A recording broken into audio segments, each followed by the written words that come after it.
బాధ అవుతుంది అధ్యక్ష.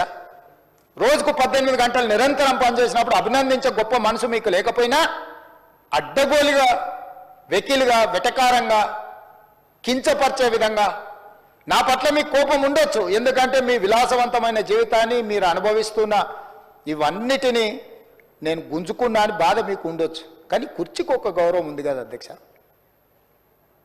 కులంతో గొప్పతనం రాదు అధ్యక్ష. హోదా అనేది ఏంది అధ్యక్ష?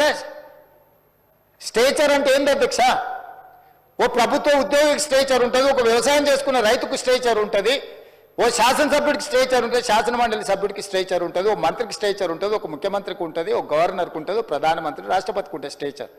కులానికి ఎక్కడైనా స్టేచర్ ఉంటుందా అధ్యక్ష? మీ కులం గొప్పది ఉండొచ్చు అని మీరు అనుకోవచ్చు, మీకు మీరుగా మీకు స్టేచర్ ఆపాదించుకోవచ్చు, నాకు అభ్యంతరం లేదు.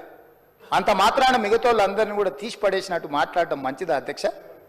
ఎక్కడి సాంప్రదాయం అధ్యక్ష? ఎక్కడి నుంచి తెచ్చుకున్నారు? ఎవరు నేర్పిండ్రు వీళ్ళకి ఇది?